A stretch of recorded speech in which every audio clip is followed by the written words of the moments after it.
made the decision to nationally televise a preseason WNBA game, it was a major shift in priorities, and it was all because of Caitlin Clark.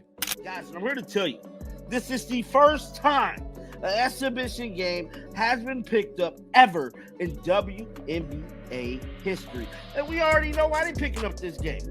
This should come as no surprise to nobody why they decided to pick up this very game. And I'm here to tell you, the first letter of this young lady's name start with a C, and the last letter of this lady's last name ends with a K. Caitlin Clark, baby. The Fever's exhibition matchup in Iowa wasn't just another warm-up, it was historic. According to the New York Times, it marked the first time in WNBA history that a preseason game received national television coverage. ESPN videoed a Caitlin Clark workout. It would have averaged more viewership than Rivals. Like, I mean that. Like, it genuinely is, it's scary, this type of hype. Since Clark entered the league, attendance at Fever games has more than tripled. Merchandise sales have soared. And now, sportsbooks are reflecting that same excitement. If I want to be that, and I know I'll go down in history, I'll look back in 20 years and be like, yeah, the reason why we watching women's basketball is not just because of one person. It's because of me too, and I want y'all to realize that.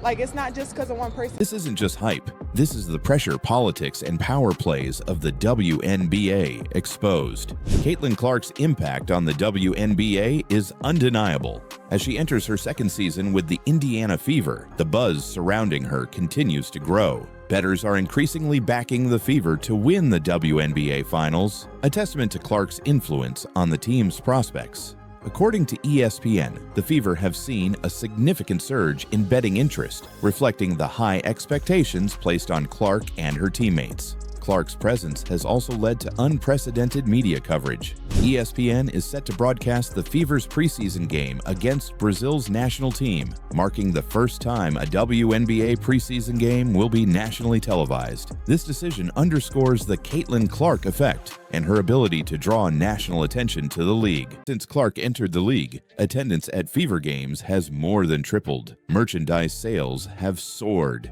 And now, sportsbooks are reflecting that same excitement. Bettors are backing the Indiana Fever as dark horse contenders to win the WNBA Finals.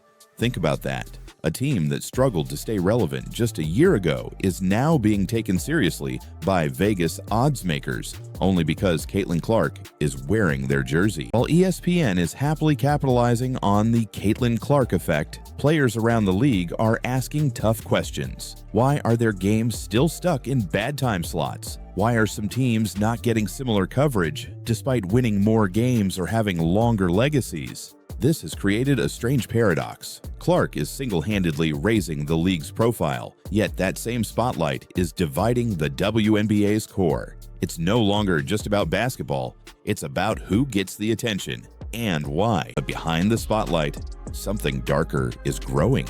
Double NBA champions are speaking out. WNBA players are turning cold, and now she's being forced to defend her very identity. Why is Caitlin Clark facing backlash after changing the game? How did a girl once kicked out of class for being too good at sports become one of the most controversial names in basketball? And what is ESPN really planning with her rise? But it's not just what she's doing on the court, it's what she's representing. A shift, a disruption, a future that looks different than the past.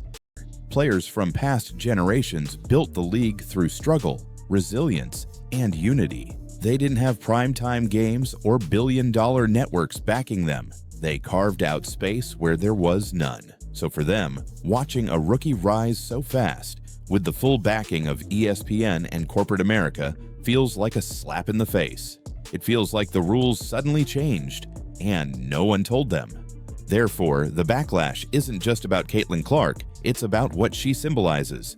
She's not just a player anymore, she's a turning point. But even in the middle of the storm, Clark has shown unusual composure. She doesn't take the bait.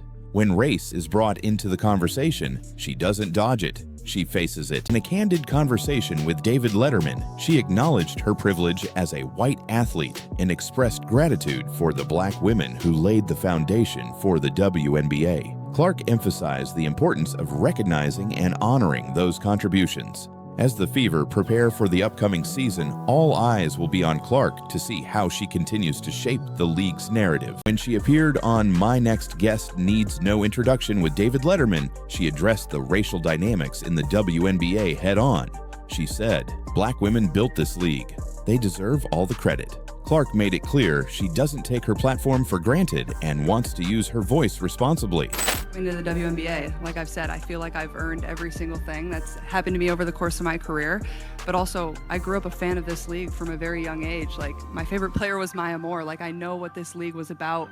And like I said, like, it's only been around 25 plus years. So I know there's been so many amazing black women that have been in this league, and continuing to uplift them, I think, is very important. And that's something I'm very aware of. Despite the scrutiny, Clark remains focused on her game and acknowledges the challenges of trans. In an interview with Sports Illustrated, she discussed the increased physicality and faster pace of the WNBA, emphasizing her commitment to adapting and improving. Caitlin, slower start than you really got into it. What was your first impression of your first game in the W? I thought it was physical. I don't know, obviously it wasn't like the best start in the first half for myself. The face of the WNBA, but here she is, whether the league is ready or not. And the spotlight isn't going anywhere. As the season approaches, every move Clark makes will be under a microscope. Every pass, every tweet, every post-game comment, scrutinized by teammates, fans, and critics alike. The WNBA has never seen a figure like her. Not someone with this much market power. Not someone who could shift an entire media landscape with one broadcast deal. Not someone who could break Vegas. But it's not just what she's doing on the court, it's what she's representing. A shift, a disruption, a future that looks different than the past. Players from past generations built the league through struggle, resilience, and unity. They didn't have primetime games or billion-dollar networks backing them. They carved out space where there was none. Not even legends like Sue Bird or Diana Taurasi got this treatment during their rookie seasons. Therefore, ESPN's move wasn't just a broadcast, it was a signal to the rest of the sports world. Caitlin Clark is the draw now. It is no secret that the Indiana Fever are by far the most popular team in the WNBA, and I'm so glad that we are finally I don't know if admitting it is the right word, but they're finally... It all started from the national championship game, and I've been dealing with this for 2 years now. And understanding, like, yeah, negative things have probably been said about me, but honestly, I'll take that because look where women's basketball is. People are talking about women's basketball, but you never would think that we'd be talking about women's basketball. People are pulling up to games. We got celebrities coming to games, sold out arenas, like, just because of one single game. And just looking at that, like, I'll take that role. I'll take the bad guy role, and I'll continue to take that on and be that for my teammates. Top of my bucket list. Caitlin Clark is everywhere, but not everyone is happy about it. She's getting ESPN to break records for preseason coverage. Bettors are backing her Indiana Fever to win it all, and even her fashion choices are making headlines. However, Clark's rapid rise has not been without controversy. Two-time NBA champion Michael Thompson recently claimed that some WNBA players harbor resentment towards Clark for 4 reasons: her race, her popularity, her style of play, and the media attention she receives. Caitlin Clark doesn't just play basketball, she dominates headlines, and not all of them are about the game. But one of the more unexpected headlines came not from the court, but from the Masters. Yes, the golf tournament. Photos of Clark in a sleek black outfit at Augusta went viral, with men's journals saying she turned heads. While some praised her for breaking into another traditionally male-dominated space, others accused her of attention-seeking. It seemed even Clark's wardrobe choices were now open to public debate. Therefore, the line between athlete and celebrity continues to blur for Clark.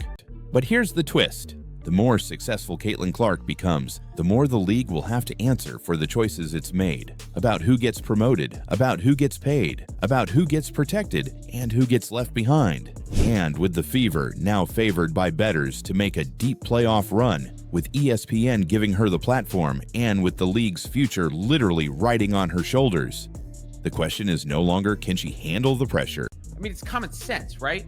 That when a whole bunch of new people join, in large part because of Caitlin Clark, they then get interested in other things. They then start following other teams. and the platform then becomes bigger for new stars to rise. Because as much as the league says it wants parity, it's clear they're building their brand around one name, one player, one phenomenon. And her name is Caitlin Clark. Caitlin Clark didn't ask to be Kira K. Dixon, and today Caitlin Clark is under the umbrellas. Welcome, Caitlin. Thanks for having me. Excited to be here. Well, I heard that it's your first time at Augusta National. So what are the impressions so far? Oh gosh, I mean, like, this is a place that's on literally everyone's bucket list. Was top of my bucket list. Caitlin Clark is everywhere, but not everyone is happy about it. She's getting ESPN to break records for preseason coverage. Bettors are backing her Indiana Fever to win it all, and even her fashion choices are making headlines. Which is completely strange to me, bro. And it's just weird, dog. It's just weird to me that they would say this about Caitlin Clark. Hell, because whoever they plan is going to get the views too. So, like, the non-Caitlin Clark games continue to rise. They don't rise to the level of Caitlin Clark games, but the non-Caitlin Clark games continue to rise, and people keep fighting over the context. And the way I've tried to put this is there is no with and without Caitlin Clark. It's not like it does this with Caitlin Clark, it does this without Caitlin Clark. It's all in conjunction with Caitlin Clark. Social media erupted recently when a false rumor spread that Clark was buying the Salisbury House and Gardens in Des Moines and converting it into a homeless shelter. The Des Moines Register had to step in and clear the air. The story was completely fabricated, but this wasn't an isolated incident. Another viral claim, this time from Facebook, said Clark was secretly buying the historic mansion for personal use. WHO13.com confirmed there was no truth to that either. These kinds of false headlines show just how extreme the public obsession with Clark has become. Whether it's golf photos, real estate rumors, or race-based criticism, she is constantly under a microscope. And while Caitlin Clark never seems rattled publicly, you have to wonder what this level of constant attention really feels like behind the scenes.